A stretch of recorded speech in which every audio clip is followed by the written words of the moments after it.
Selamat pagi jemaat terkasih dalam Tuhan Yesus. Selamat hari Minggu. Saya selalu senang kalau ditugaskan untuk sharing karena ini berarti saya akan terlebih dahulu mendapatkan firman hidup yang bekerja, mengajar, mengubah saya dan saya sampaikan kepada jemaat sekalian. Seminggu yang lalu Bapak Rohani menugaskan saya untuk sharing hari ini dan tema tahunan yang disampaikan oleh Bapak Gembala untuk Gesim, tema tahunan 2021 adalah The Year of Action.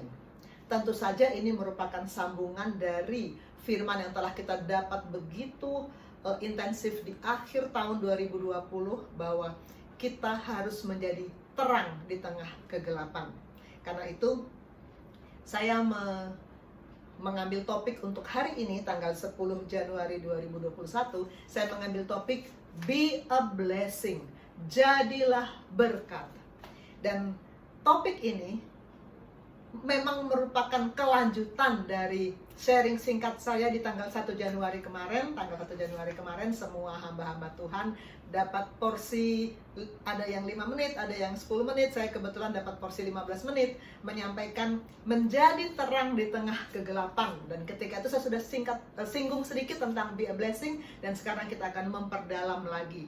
Dan karena ini merupakan kelanjutan, maka saya juga akan mengulang sedikit apa yang sudah saya sampaikan di tanggal 1 Januari. Mungkin sebagian dari kita ada yang tidak mengikuti ketika itu, menjadi terang di tengah kegelapan. Ketika itu saya memisahkan terang di tengah kegelapan, berarti ada terang, ada gelap, ada terang. Saya bicara dulu tentang gelap. Kenapa dikatakan kita harus menjadi terang di tengah kegelapan? Berarti sekarang sedang gelap, padahal ini terang ya. Ada matahari, ada lampu. Sekarang dunia terlihat terang, tapi sebetulnya firman berkata dalam Yesaya 60 ayat 2, ini saya kutip sharingnya Pastor Debbie ketika semua menyampaikan sharing di akhir tahun kemarin.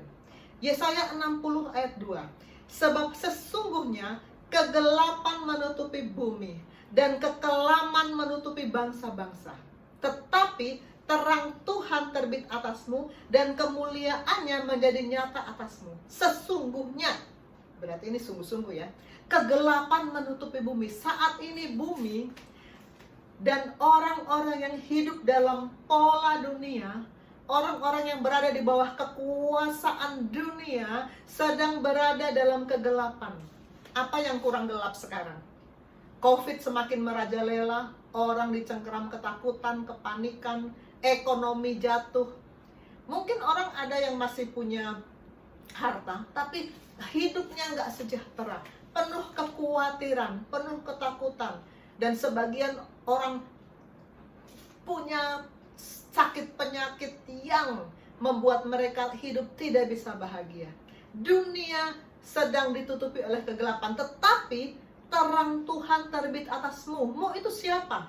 Mu itu adalah orang-orang yang telah dipindahkan tadinya di kerajaan kegelapan, dipindahkan ke dalam kerajaan anaknya yang kekasih, yang sudah mengalami penyelarasan roh, yang sudah hidup dalam pola Tuhan. Itulah mu, itulah kita, jemaat Gesim dan semua anak-anak Tuhan yang berada dalam pola Tuhan. Di dalam kita terang Tuhan terbit atasmu dan kemuliaannya nyata atasmu. Ini saya membayangkan baca ayat ini, saya teringat di Keluaran ketika bangsa Israel mau dibebaskan Tuhan dari Mesir. Ketika itu ada 10 tulah. Tulah ke-9 adalah gelap gulita. Di Keluaran 10 ayat 22 dan 23. Lalu Musa mengelurkan tangannya ke langit, datanglah gelap gulita di seluruh tanah Mesir selama 3 hari. Tidak ada orang yang dapat melihat temannya. Luar biasa ya. Tidak ada orang yang dapat bangun dari tempatnya selama 3 hari. Tetapi pada semua orang Israel ada terang di tempat kediamannya. Ini kembali 2 ekstrim. Ada kata tetapi yang menghubungkan 2 ekstrim. Tadi ayat dari Yesaya mengatakan dunia di dalam kegelapan, tetapi terang Tuhan terbit atasmu. Di Keluaran dikatakan Mesir gelap gulita, tetapi di tempat orang Israel ada terang. Kita berbeda dari orang dunia karena kita punya terang. Saya lanjut dulu. Kemarin dalam ibadah minggu, Bapak Rohani mengutip 1 Yohanes 2 ayat 17. Ini juga pernah saya kutip ketika saya bicara tentang kenaikan Tuhan Yesus tahun lalu, bulan Mei, Ascension Day. Dunia ini sedang lenyap dengan segala keinginannya. Ini satu napas dengan kegelapan menutupi bumi, kekelaman menutupi bangsa-bangsa. Bahkan dunia sedang lenyap. Kalau orang berkata, aduh saya ingin sekali COVID ini selesai dan kita kembali hidup dengan aman, tentram, damai, sejahtera. Belum tentu. Karena dunia ini sedang lenyap. Akan semakin banyak masalah yang muncul. Tetapi orang yang melakukan kehendak Allah tetap hidup selama-lamanya. Orang yang melakukan kehendak Allah ini sama dengan orang yang masuk dalam kelompok terang Tuhan terbit atasmu. Orang yang sudah dipindahkan dari kerajaan dunia kepada kerajaan anaknya yang kekasih. Itu ada pada Kolose 1 ayat 13. Ini sering dikutip oleh Bapak Gembala. Ia telah melepaskan kita dari kuasa kegelapan dan memindahkan kita ke dalam kerajaan anaknya yang kekasih. Kalau kita sudah masuk dalam kelompok orang-orang itu, maka kita adalah orang yang melakukan kehendak Allah. Tetap hidup selama-lamanya. Terang Tuhan terbit atasmu. Kemuliaannya menjadi nyata atasmu. Berbeda. Dunia boleh gelap, kita punya terang. Apa itu terang? Kenapa kita punya terang? Yohanes 1 ayat 4. Di dalam dia itu Yesus, ada hidup, dan hidup itu adalah terang manusia. Jadi Yesus itu sendiri, karena dia juga mengatakan dalam Yohanes 8 ayat 12, maka Yesus berkata pula kepada orang banyak, katanya, akulah terang dunia. Barang siapa mengikut aku, ia tidak akan berjalan dalam kegelapan, melainkan ia akan mempunyai terang hidup. Mengikut aku itu bukan satu tindakan yang sesatu kali lalu selesai. Yang namanya mengikut, itu mengikut terus-menerus. Syarat untuk mempunyai terang hidup adalah mengikut Yesus. Kemarin kita sudah bicara, kalau mengikut Yesus artinya apa? Saya ulang sedikit ya. Pertama, harus terima Yesus. Terima Yesus itu sebetulnya identik dengan yang tadi, dipindahkan dari kerajaan kegelapan ke dalam kerajaan anaknya yang kekasih. Ada perubahan status dari roh kita. Ada satu proklamasi iman ketika kita mengatakan, aku membuka pintu hatiku. Saya sangat suka memberikan ilustrasi ini kalau saya melayani murid-murid saya. Dalam Wahyu 3 ayat 20, bayangkan ilustrasi Yesus mengetuk pintu hati. Kalau kita buka, dia masuk. Kalau kita nggak buka, ya dia nggak masuk. Saya selalu tanya pada murid-murid saya, apakah pernah dalam hidupmu, satu kali dalam hidupmu, kamu merespon Wahyu 3 ayat 20 ini? Kita harus merespon firman. Bapak Rohani di ibadah malam tahun baru mengatakan, firman itu datang, kita harus merespon firman. Jadi kalau firman berkata, aku berdiri di muka pintu mengetuk, kita harus merespon firman itu dengan berkata, Tuhan, aku buka pintu hatiku, aku mengundang engkau masuk. Itu yang namanya terima Yesus. Kita respon firman itu. Dan jangan lupa, kalau kita terima dia masuk, kita harus ada komunikasi akrab dengan dia. Bayangkan kalau kita terima tamu masuk di rumah kita suruh duduk di ruang tamu, lalu kita masuk ke kamar dan kita beraktivitas sendiri. Tamu, kamu di ruang tamu aja ya, aku mau sibuk di kamarku. Apa enak? Apa tamunya akan senang? Murid saya Monik pernah sharing waktu kita komsel ya. Saya merasa ada kamar-kamar, ruangan-ruangan dalam hidup saya yang saya belum serahkan kepada Tuhan. Dan sekarang saya sadar bahwa seluruh ruangan dalam hidup saya harus saya izinkan Tuhan masuk. Ya, kalau Tuhan kita terima dalam hidup kita, maka kita akan buka semua pintu Tuhan. Ini ruangan Tuhan, silakan masuk, menguasai dan mengatur seluruh kehidupanku.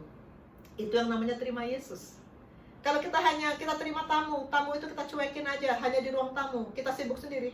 Tamu itu pasti bilang, sebenarnya gue diterima nggak sih di sini, nggak nyaman di sini. Jangan lupa, terima Yesus berarti ada komunikasi terus-menerus dengan Dia. Bapak Rohani, ini adalah pengajaran yang sepanjang 2019 dan 2020 terus-menerus diberikan kepada kita tentang 3 tahap pembenaran. Kita orang berdosa yang dibenarkan. Kita sebetulnya bukan orang benar, kita orang berdosa yang dibenarkan. Pembenaran itu melewati 3 tahap. Tahap pertama adalah pembenaran pasif. Dalam pembenaran pasif, ini adalah ketika kita membuka pintu hati, terima Yesus. Tuhan, aku membuka pintu hati, engkau silakan masuk. Kenapa Yesus bisa masuk? Karena Dia sudah menggantikan kita mati di kayu salib, menggantikan kita menanggung semua hukuman yang harus kita terima. Maka kalau kita buka pintu dan Dia masuk, Dia menjadi juru selamat. Kita mendapatkan keselamatan jiwa. Roh kita menjadi selaras dengan Allah. Itu disebut pembenaran pasif, karena yang mati menanggung dosa kita adalah Yesus. Kita hanya cukup buka hati, terima Dia. Itu tahap pertama dari pembenaran.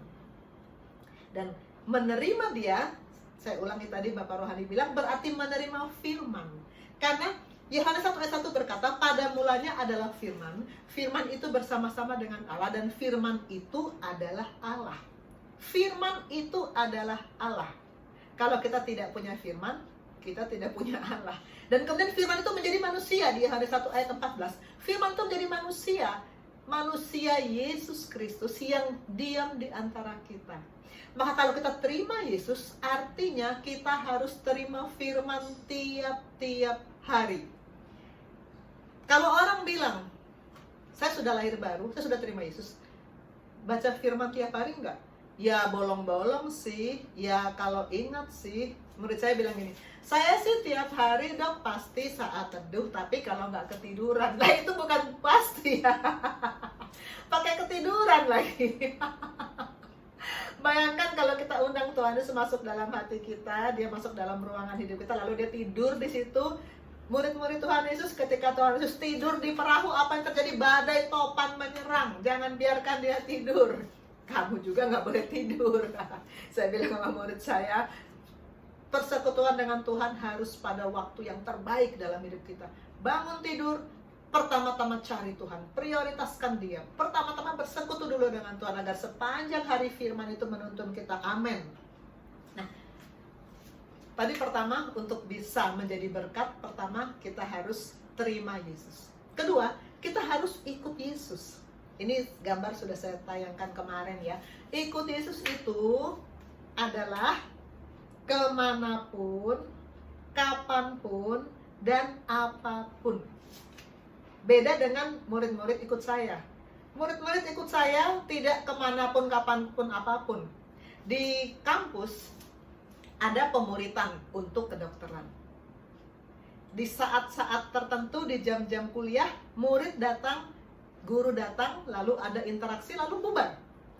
Tapi Yesus memuridkan murid-muridnya nggak seperti itu. Yesus selama 3,5 tahun, ketika Dia mulai bekerja melakukan pekerjaan Bapaknya, murid-murid ikut Dia kemanapun Dia pergi. Kemanapun Dia pergi. Kalau murid-murid ikut saya hanya selama kondisi memungkinkan. Begitu pandemi, nggak ada lagi murid yang ikut saya. Nggak ada lagi murid yang datang ke rumah sakit. Karena pandemi, semuanya online. Tetapi kalau kita ikut Yesus, kemanapun Tuhan bawa, kita harus tunduk taat. Bahkan ketika kita dibawa Tuhan melalui lembah kekelaman, kita harus tunduk taat. Karena Mazmur berkata, sekalipun aku berjalan dalam lembah kekelaman, aku tidak takut bahaya. Bahaya itu ada apa enggak? Ada. Saya mengalami di bawah Tuhan berjalan di lembah kekelaman. Saya pernah saksikan di sini, waktu saya diizinkan Tuhan terkena penyakit yang sungguh berat di awal November tahun 2020. Saya terkena tumor otak, saya cerita. Kondisi saya sempat memburuk. Saya sempat sadar nggak sadar, dan berbagai macam gangguan yang saya alami. Tetapi, bahaya ada ya, bahaya ada. Tetapi aku tidak takut bahaya. Bahkan sebetulnya ketika itu kalau Tuhan bilang, Tuhan panggil, saya siap berada di kekekalan bersama dengan Allah Bapa. Siapa yang gak mau? Tetapi Saya percaya selama Tuhan masih beri tugas pada saya di dunia ini, Tuhan pasti akan selamatkan saya, sembuhkan saya. Aku tidak takut bahaya sebab Engkau besertaku. Di lembah kekelaman sekalipun, kita tidak kehilangan terang itu. Kita tetap ikut Yesus dengan sukacita. Ketika saya sakit, suami saya ngambek sama Tuhan. Dia berhenti baca firman, berhenti berdoa. Dia ngambek. Dia bilang gini, aku kan cuma ngambek, bukan marah kok, cuma ngambek. Seperti anak ngambek sama bapaknya. Saya bilang, itulah yang dibilang bayi rohani. Bayi itu hanya mau yang senang saja. Begitu datang yang gak senang, ngambek. Itu bayi rohani. Jangan menjadi bayi rohani. Bertumbuh jadi dewasa rohani yang bisa ikut Tuhan kemanapun Tuhan bawa. Amin, saudara. Murid-murid saya, ikut saya, bukan kapanpun, hanya pada jam-jam tertentu. Tetapi kita ikut Tuhan 24 jam sehari, 7 hari seminggu, sepanjang hari, sepanjang bulan, sepanjang tahun. Tidak ada istilah cuti. Nggak pernah kan Petrus bilang, Tuhan saya mau cuti dulu seminggu, nanti saya balik lagi. Nggak pernah ya. Karena Tuhan bilang siapa yang mau ikut aku, tapi kemudian dia masih mau menguburkan ayah ibunya, dia nggak layak. Pernah juga ada pendeta bercanda bilang gini, kita mau serahkan berapa banyak untuk Tuhan? 1/10 kah? Karena kan ada yang namanya persembahan perpuluhan. Persembahan persepuluhan adalah apa yang kita dapatkan, berkat yang kita dapatkan. 1/10 itu hak Tuhan, bukan persembahan sebenarnya. Kalau kata Bapak Rohani, 1/10 dari apa yang Tuhan berikan itu bukan persembahan, itu hak Tuhan. Yang persembahan itu adalah persembahan kasih, persembahan syukur, persembahan minggu, itu baru persembahan. Apakah waktu juga seperti itu? Saya berikan 1/10 untuk Tuhan ya, 2,4 jam sehari untuk Tuhan, padahal itu udah banyak ya. 2,4 jam sehari udah banyak. Ada orang yang 1/5 menit aja susah. Tapi Tuhan bilang apa? Siang malam merenungkan Taurat loh, dalam Mazmur 1 ayat 2. Itu yang Tuhan mau. Saya sangat suka Mazmur 1 ayat 3. Ia seperti pohon yang ditanam di tepi aliran air, yang menghasilkan buahnya pada musimnya, yang tidak layu daunnya, apa saja yang diperbuatnya berhasil. Saya selalu, Tuhan aku ingin hidupku seperti ini.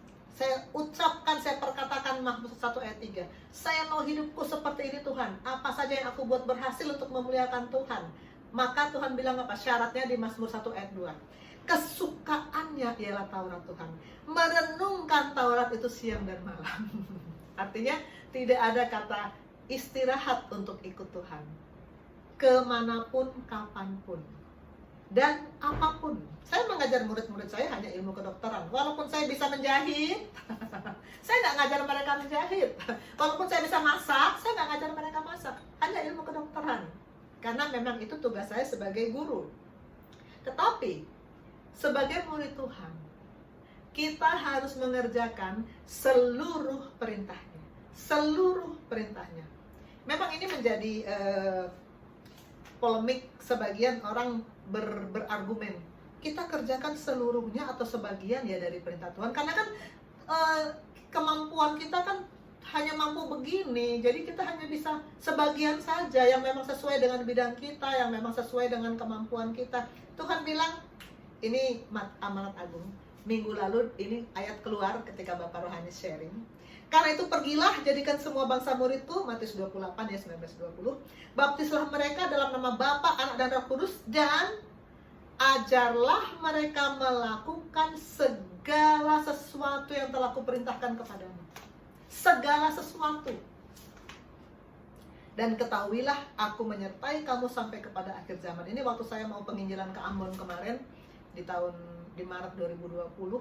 Ini ayat sangat-sangat dari Bapak Rohani kasih ke saya, sangat-sangat menguatkan saya, memberkati saya.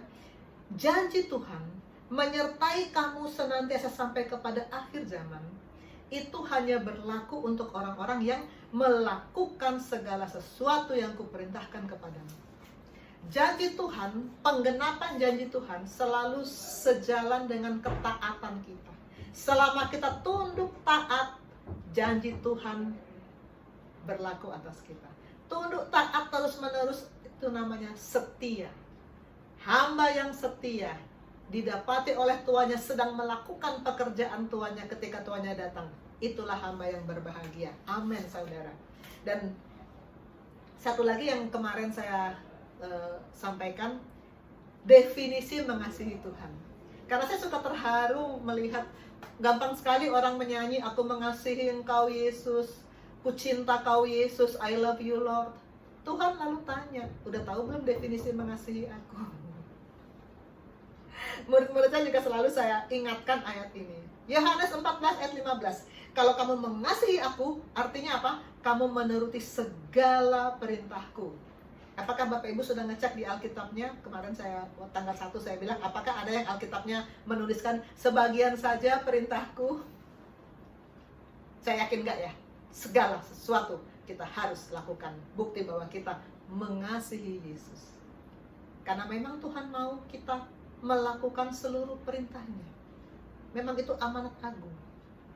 Yang ketiga, tadi yang pertama, terima Yesus. Yang kedua, ikut Yesus. Yang ketiga, matikan habit of sin.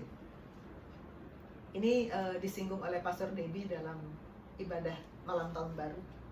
1 Yohanes 1 ayat 5. Dan inilah berita yang telah kami dengar dari Dia dan yang kami sampaikan sekarang kepada kamu.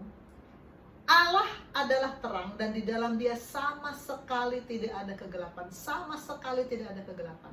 Jadi kalau ada orang Kristen mengaku lahir baru, tapi ya sekali-sekali bohong kalau untuk kebaikan, ya bagaimana sih? Sama sekali nggak ada kegelapan di dalam Tuhan. Sama sekali tidak ada dosa kedagingan. Sama sekali nggak ada. Habit of sin, kata Pastor Debbie, itu adalah kegelapan yang dimaksud ini adalah habit of sin. Kebiasaan berdosa. Karena itu dalam Kolose 3 ayat 5 Paulus berkata, karena itu matikan dalam dirimu. Matikan dalam dirimu segala sesuatu yang duniawi. Karena di dalam Dia sama sekali nggak ada kegelapan. Segala sesuatu yang duniawi harus kau matikan, yaitu percabulan, kenajisan, hawa nafsu, nafsu jahat, dan juga keserakahan. Matikan. Ini saya izin pinjam slide Bapak Rohani. Saya pernah membawakan tema habit of sin 3 tahun yang lalu saya rasa. Dan ketika itu saya pinjam slide ini. Karena ini sangat menolong saya untuk mengerti bagaimana mematikan habit of sin.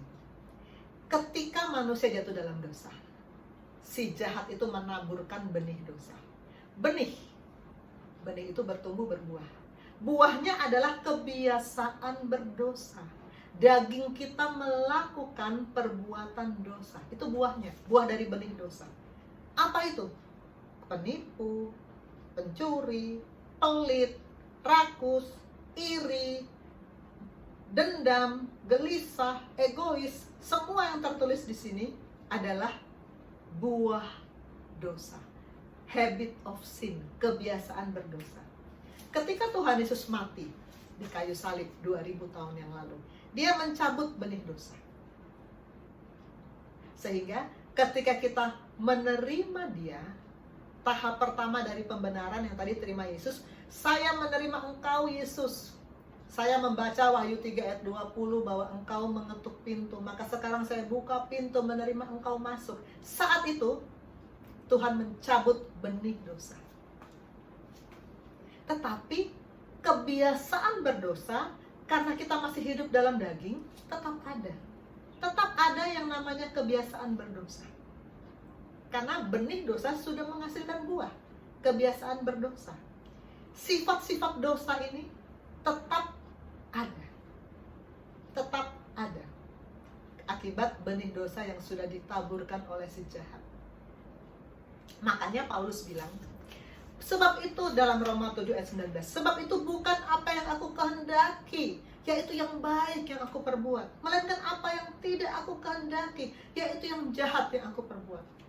Sering kita merasa, saya sendiri sebelum saya sungguh-sungguh dalam Tuhan, sebelum saya masuk dalam jemaat ini, tiba-tiba saya menyadari kok saya jadi judes sama pasien. Kok udah capek, lalu pasiennya ngeyel, ya kita balas ngeyel juga. Tiba-tiba saya sadar, aduh kok saya jadi kesel ya. Saya tuh pengennya baik, tapi yang ada saya judes sama pasien. Bukan apa yang baik yang aku lakukan, tapi apa yang jahat? Karena kebiasaan daging, kebiasaan berdosa, habit of sin membuat kita tidak bisa hidup dalam pola Tuhan. Karena dalam pola Tuhan kita harus hidup seperti Yesus hidup. Tapi kenyataannya kita hidup seperti orang dunia. Habit of sin. Bagaimana mengatasi habit of sin? Matikan.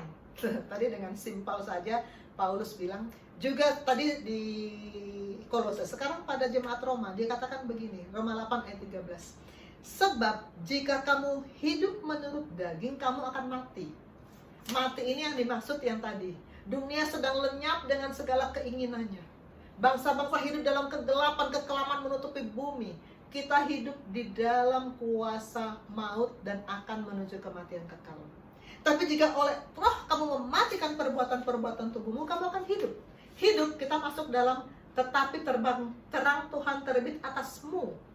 Tetapi orang yang melakukan kehendak Allah akan hidup selama-lamanya. Kita akan masuk dalam ekstrim yang kedua, warga kerajaan Allah. Kalau kita mematikan perbuatan daging. Dan tadi Kolose saya ulang lagi, Kolose 3 ayat 5, karena itu matikan dalam dirimu segala sesuatu yang duniawi, yaitu percabulan, kenajisan, bla bla bla bla bla. Matikan.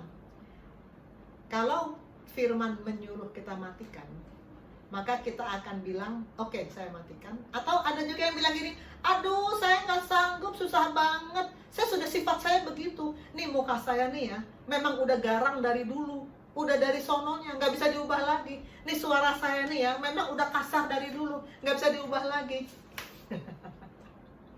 Kalau Tuhan bilang matikan, maka kita pasti bisa. Seperti semudah mematikan tombol. Kalau saya bilang, Arya matikan lampu, dia tinggal keluar berjalan mematikan lampu. Semudah itu sebetulnya. Karena Tuhan memberikan kita perintah yang tidak berat. Saya ulangi 1 Yohanes 5 ayat 3. Ini minggu lalu Bapak Rohani sudah sampaikan. Saya juga sudah sering mengutip ayat ini. Di bagian B, perintah-perintahnya itu tidak berat. Kalau firman bilang tidak berat, maka tidak berat. Yang bilang berat, penipu. Si Lucifer itu selalu bilang pada kita, nggak mungkin kamu bisa berubah, kamu sudah galak, sudah marah, sudah tukang emosi, itu sudah karakter, udah karakter, kamu emang kolerik, emang tukang marah. Orang yang melankolik, nggak mungkin kamu bisa bersuka cita, kamu emang melankolik, memang gampang sedih. Itu penipu. Kita harus matikan. Di bagian A, ini sama dengan Yohanes 14 ayat 15 tadi, karena ini yang menulis sama-sama murid Tuhan yang bernama Yohanes ya. Sebab inilah kasih kepada Allah, yaitu bahwa kita menuruti perintah-perintahnya. Tadi definisi mengasihi Yesus, mengikuti segala perintahnya. Dan sekali lagi, perintahnya tidak berat. Mematikan kedagingan tidak berat. Tidak berat. Katakan pada kanan kirimu, tidak berat ya, tidak berat. Kita kembali ke ilustrasi hati manusia. Benih dosa yang ditaburkan oleh si jahat dicabut oleh Yesus ketika dia mati menggantikan kita 2000 tahun yang lalu. Sehingga kalau kita terima dia, maka roh kita selaras dengan dia. Itu pembenaran step 1. Tetapi kemudian masih ada kebiasaan daging kan. Maka Yesus ketika dia mencabut benih dosa, dia lalu menaburkan benih kebenaran. Benih kebenaran. Benih kebenaran inilah yang kemudian bekerja. Mencabut satu demi satu kebiasaan dosa kita. Benih kebenaran inilah yang kemudian menggantikan kebiasaan berdosa itu dengan buah kebenaran. Benih itu tumbuh dan berbuah. Yang namanya benih tumbuh dan berbuah. Benih dosa tumbuh berbuah perbuatan dosa.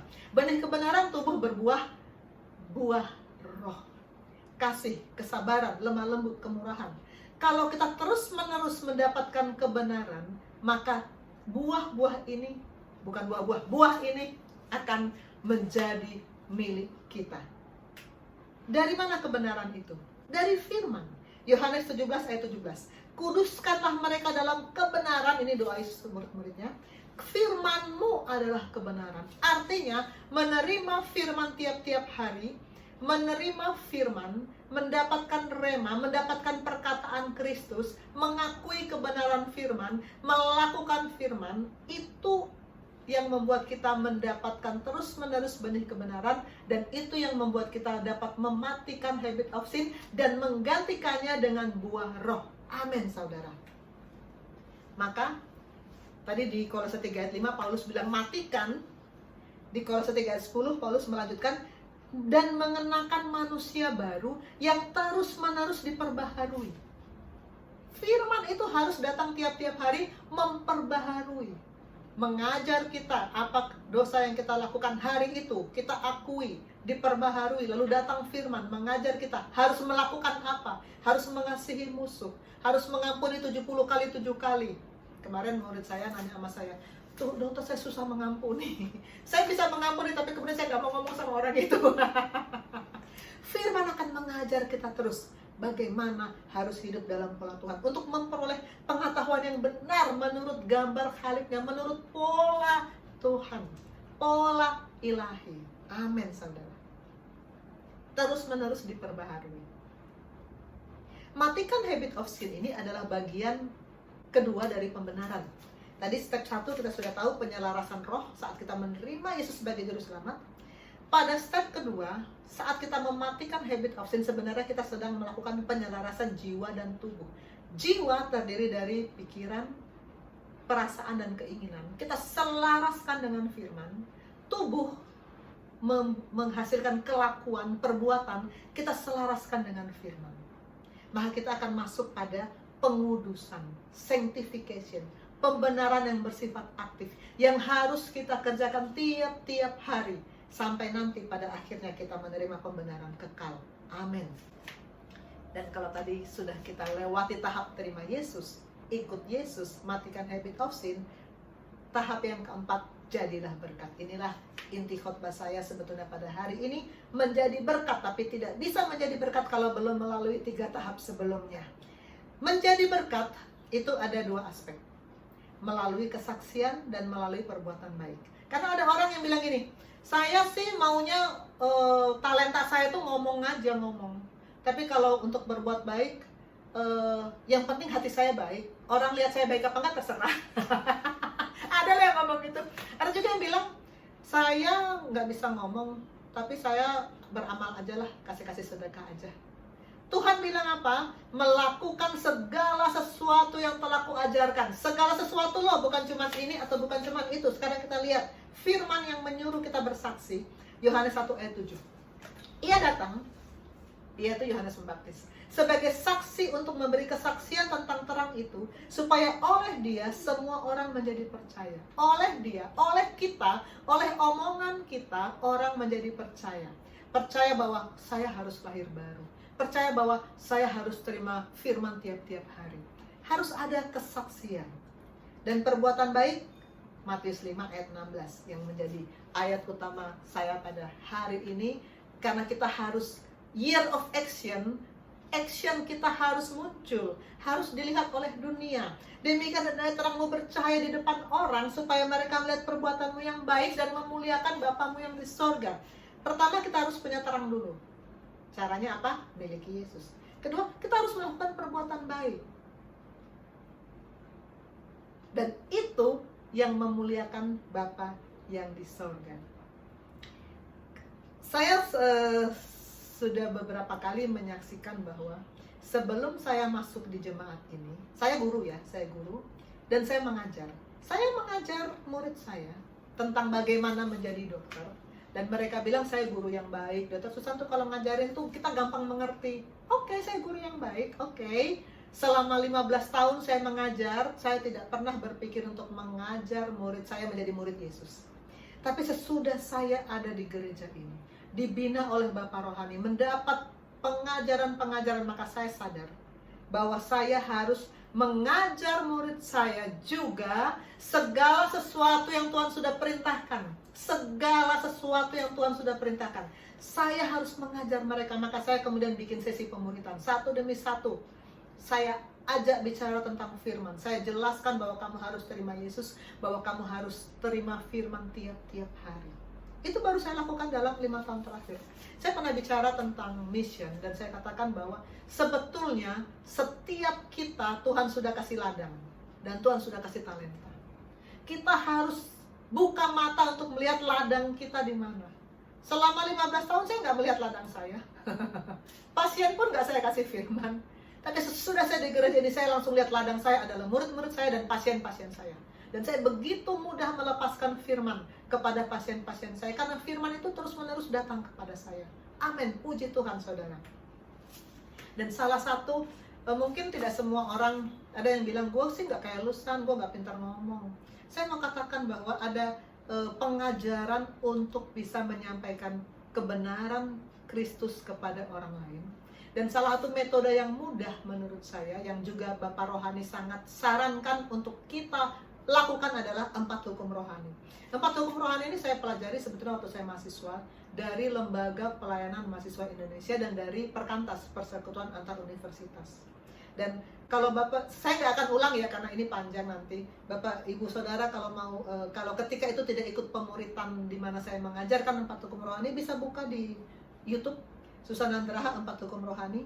Itu saya rekam, saya host ketika saya mengajarkan bagaimana menyampaikan kebenaran Tuhan, bagaimana memenangkan jiwa dengan metode 4 hukum rohani. Dengan menyampaikan kebenaran Tuhan, maka kita melakukan perintahnya, jadilah saksi. Yang kedua, kita harus melakukan perbuatan baik. Matius 5 ayat 16 ini sangat panjang lebar luas dalam Bapak Rohani singgung, dan saya sangat diberkati ketika tanggal 25 hari Natal.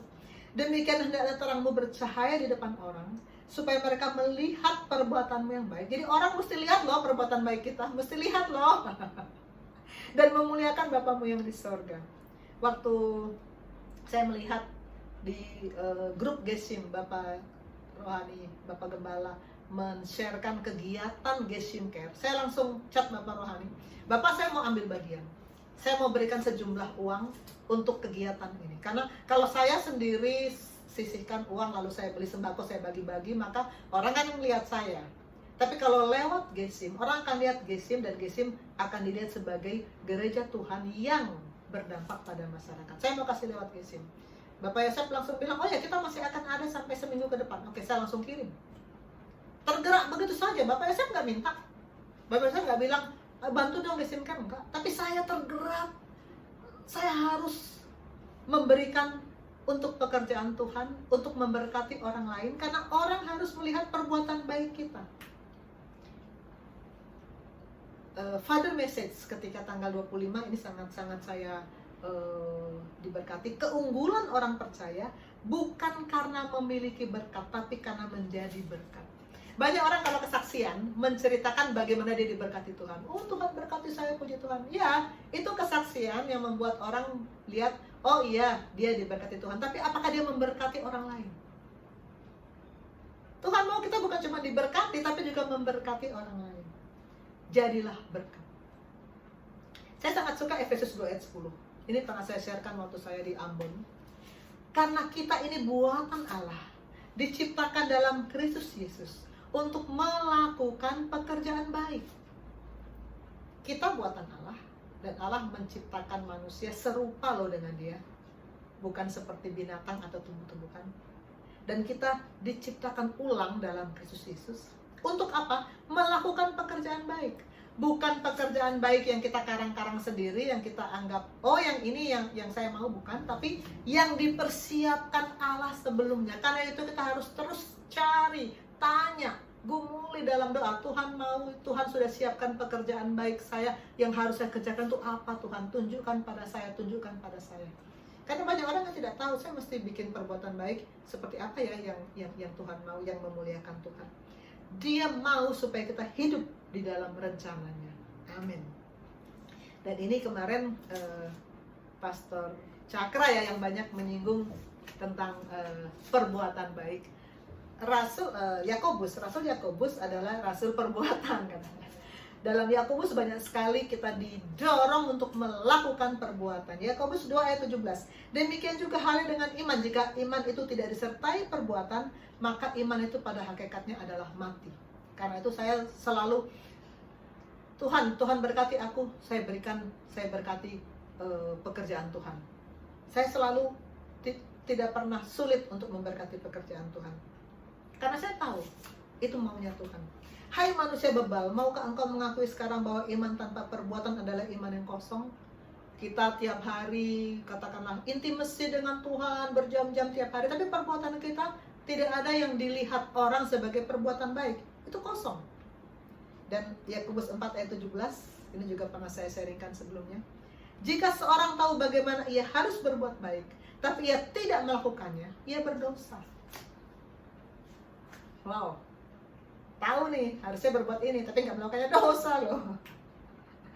Untuk menjadi berkat ini sebetulnya saya pernah sharing di tanggal 24 Maret kemarin tentang give, memberi. Dan ketika itu, ini slide saya ketika itu, mengapa sih orang sulit memberi? Dulu waktu saya belum di gereja ini, saya juga sulit memberi loh. Kenapa? Karena saya merasa saya itu pas-pasan hidupnya. Saya bukan dari anak orang kaya. Bapak saya dulu sangat miskin, lalu Tuhan pelan-pelan Tuhan berkati, tapi ya pas-pasan lah. Sehingga saya kan pas-pasan, sulit untuk memberi ketika itu. Tapi sekarang puji Tuhan, saya sangat punya kerinduan untuk memberi. Kenapa sulit memberi? Karena hidupnya terikat pada harta. Hidupnya mengandalkan harta. Saya mau kumpul harta, sehingga dengan harta yang segini saya merasa aman, saya merasa terjamin. Berarti saya tergantung pada harta. Sedangkan Tuhan berkata, jangan bergantung pada materi. Kita belajar fokus pengajaran rasuli. Ini saya dapat ketika saya baru masuk di jemaat ini. Ada 4 sebetulnya, tapi 2 yang pertama yang saya munculkan di sini. 1, perubahan radikal. Itu adalah ketika kita terima Yesus, kita masuk dalam penyelarasan, mematikan habit of sin, kita berubah secara radikal. Kedua, bergantung total kepada Allah. Kalau kita masih mengandalkan harta, berarti kita tidak bergantung total kepada Allah. Orang muda yang kaya, waktu bertanya kepada Tuhan, Tuhan apa yang harus kulakukan untuk memperoleh hidup yang kekal? Tuhan bilang, jualah hartamu, berikan pada orang miskin, lalu ikutlah aku. Karena Tuhan tahu dia terikat pada harta. Apa yang dia lakukan? Dia pergi dengan kecewa. Dia terikat pada harta dan dia tidak mau melepaskan hartanya untuk bergantung total kepada Allah. Maka Tuhan bilang, alangkah sukarnya ya orang yang beruang masuk dalam kerajaan Allah. Tapi bukan berarti semua orang kaya nggak bisa masuk kerajaan Allah. Bisa masuk kerajaan Allah pasti kalau kita bergantung total kepada Tuhan dan Tuhan berkati kita untuk kita memberkati orang lain. Amin. Jangan bergantung pada materi. Dan yang kedua, jangan cinta uang. Karena akar dari segala kejahatan adalah cinta akan uang. 1 Timotius 6 ayat 10. Ini Dr. Tunde Bakari ini seringkali kalimat-kalimatnya dikutip oleh Bapak Rohani. Ini juga tulisan Bapak Rohani di WhatsApp grup Gesing. Kehidupan yang roh yang sehat itu, roh kita sehat itu bukan cuma terlihat dari kita terlibat dalam kegiatan gereja, WL, pemuritan apa segala, tetapi sikap kita waktu memberi. Sikap kita waktu memberi. Karena kalau kita memberi berarti kita tidak mengandalkan harta. Kalau kita mudah memberi berarti kita mengandalkan Tuhan. Kejahatan, definisi kejahatan menurut Tuhan dalam kitab Yeremia adalah meninggalkan Tuhan dan hidup mengandalkan materi. Sebab 2 kali umatku berbuat jahat. Mereka meninggalkan aku, sumber air yang hidup, dan menggali kolam bagi hidup mereka sendiri, yaitu kolam yang bocor. Itu kejahatan menurut Tuhan. Kalau kita mengandalkan materi, maka jangan mengandalkan materi, jangan cinta uang. Itu akan membuat kita bisa dengan mudah memberi. Seminggu yang lalu, hari Minggu, ketika saya menerima tugas chat texting dari Bapak Rohani untuk menyiapkan khotbah pada hari ini, saya baru selesai saat teduh, dan ketika itu dari iman ke iman, saya masih menggunakan dari iman ke iman. Ketika itu topiknya adalah jadilah berkat. Jadilah berkat. Ayatnya, bacaannya ada dari Kejadian 2 ayat 1-4. Saya buka dulu ayat bacaannya ya. Abram dipanggil Allah. Kejadian 2 1-4. Berfirmanlah Tuhan kepada Abram, pergilah dari negerimu, dari sanak saudaramu, dari rumah bapamu, ke negeri yang akan kutunjukkan kepadamu. Aku akan membuat engkau menjadi bangsa yang besar dan memberkati engkau serta membuat namamu masyhur, dan engkau akan menjadi berkat. Aku akan memberkati orang-orang yang memberkati engkau, dan mengutuk orang-orang yang mengutuk engkau, dan olehmu semua kaum di muka bumi akan mendapat berkat. Lalu pergilah Abraham seperti yang difirmankan Tuhan kepadanya, dan Lot pun ikut bersama-sama dengan dia. Abraham berumur 75 tahun ketika ia berangkat dari Haran. Saya mau melingkari beberapa kalimat. Pertama, pergilah. Perintah pergilah artinya dia meninggalkan hidup lamanya. Ini identik dengan kalau kita terima Yesus, buka pintu hati, mengundang dia masuk, kita meninggalkan hidup lama, meninggalkan habit of sin, meninggalkan kebiasaan berdosa. Kita hidup dipimpin oleh Tuhan. Karena Abraham ketika itu tinggal di daerah yang menyembah berhala. Tuhan memisahkan dia dari komunitas yang berdosa. Lalu pergilah kemana? Ke negeri yang akan kutunjukkan kepadamu. Bayangkan kalau sekarang kita disuruh pergi ke tempat yang nanti akan ditunjukkan, pasti kita nggak nyaman. Aduh, kemana sih? Kita kan pengennya kalau disuruh pergi, kita tahu tempatnya di mana. Lalu kita pasti akan buka Google dong. Itu tempat hotel yang bagus apa, kuliner yang cakep apa, perjalanan ke sana naik pesawat, pesawatnya apa. Kita pasti akan cari informasi sebanyak-banyaknya sehingga kita tenang. Udah tahu. Kita nggak bertanya-tanya lagi. Tapi Tuhan nggak mau. Untuk Abraham, kalau sudah tahu semuanya, tidak bergantung lagi pada Allah. Kalau kita sudah tahu di depan kita ada apa, kita tidak bergantung total kepada Allah. Allah mau Abraham bergantung total kepada Allah, langkah demi langkah, hari demi hari. Karena itu dia bilang, ke negeri yang akan kutunjukkan. Ikut saja, taat saja. Kemudian, aku akan membuat engkau menjadi bangsa yang besar. Saat itu Abraham baru sama istrinya bahkan belum punya anak. Membuat engkau, artinya akan ada proses yang dijalani oleh Abraham. Proses di mana Tuhan mengajar dia, mengubah dia, membentuk dia, dan ganti nama sampai jadi Abraham juga. Dan kemudian di situ Tuhan akan pelan-pelan memberkati sehingga dia menjadi sangat kaya dan dia menjadi berkat. Proses Tuhan harus kita ikuti dengan setia. Bahkan tadi saya katakan, bahkan ketika Tuhan membawa kita melewati lembah kekelaman sekalipun, kita harus tetap ikut proses Tuhan dengan setia. Dengan tidak ragu, dengan tetap teguh. Tuhan akan menggenapi janjinya. Amin, saudara. Dan akhirnya engkau akan menjadi berkat. Olehmu, semua bangsa di muka bumi akan menjadi berkat. Tuhan memberkati Abraham. Abraham kaya raya, tapi dia menjadi berkat, artinya memberikan, mengalirkan, mendistribusikan. Bapak Rohani bilang, bukan kolektor berkat yang diharapkan oleh Tuhan, tapi distributor berkat. Tuhan memberkati kita untuk memberkati orang lain. Amin. Dan di ayat 4 dikatakan, pergilah Abraham seperti yang difirmankan Tuhan. Tunduk taat. Tunduk taat pada setiap apa yang Tuhan perintahkan. Itu yang Tuhan mau kita kerjakan. Dan ketika saya baca uraian dari iman ke iman, ini ada beberapa kalimat yang saya highlight. Di perikop alinea pertama, bagian terakhir dikatakan, Tuhan menyukai kemakmuran Anda, Tuhan menginginkan Anda menjadi makmur. Bapak Ibu Saudara yang masih merasa kekurangan, Tuhan itu maunya kita makmur. Makmur secara materi. Kenapa? Karena kalau kita diberkati secara materi, kita bisa memberikan untuk pekerjaan Tuhan. Pegang janji Tuhan, klaim janji Tuhan. Tuhan, aku mau Tuhan berkati secara materi agar aku bisa memberkati pekerjaan Tuhan. Saya sungguh puji Tuhan dalam 5 tahun terakhir ini. Tuhan terus mengalirkan berkat karena saya terus memberkati pekerjaan Tuhan. Amin, saudara. Alinea berikutnya berkata, bukan hanya dalam segi keuangan Tuhan memberkati kita, tapi juga dalam setiap segi, roh, jiwa, tubuh. Roh Tuhan berkati dengan firman, maka kita tidak akan sulit membagikan firman. Kita tidak akan sulit bersaksi. Sejak saya di gereja ini, saya begitu mudah untuk membicarakan firman, menyampaikan firman kepada pasien. Dulu mah kagok.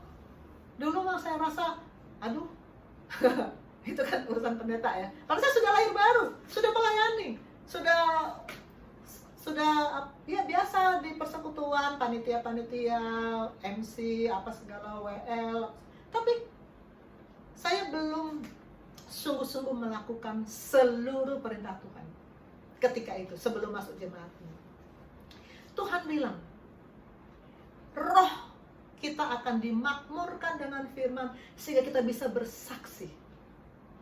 Tubuh kita, materi juga Tuhan akan berikan, supaya kita bisa memberkati pekerjaan Tuhan. Amin, saudara. Dan di alinea keempat dikatakan, jika Anda sungguh-sungguh ingin memperoleh kekayaan Tuhan hari ini, bertekadlah untuk menjadi berkat bagi orang lain. Karena maka sebelum Anda menyadarinya, Anda akan menerima lebih banyak dari Tuhan. Tuhan bilang, aku akan buka tingkat-tingkat langit kok. Ini Lukas 6 ayat 38 ini pernah diberi oleh Bapak Rohani kepada saya, dan pernah saya jadikan ayat ketika saya sharing tentang give. Berilah dan kamu akan diberi. Mesti ada langkah dulu dari kita memberi. Berilah maka kamu akan diberi. Berilah firman, berilah berkat. Materi yang Tuhan berikan, salurkan untuk pekerjaan Tuhan. Salurkan untuk Geshem Care, salurkan untuk pekerjaan misi, salurkan untuk memberkati hamba-hamba Tuhan dengan persembahan kasih. Berilah, kamu akan diberi. Dan saya sungguh puji Tuhan.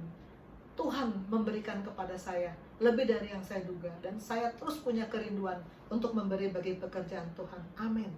Dan pada bagian terakhir dari jadilah berkat ini, jadilah seorang pemberi, maka Tuhan akan senang untuk memakmurkan Anda. Siapa yang mau makmur? Jadilah pemberi. Amin.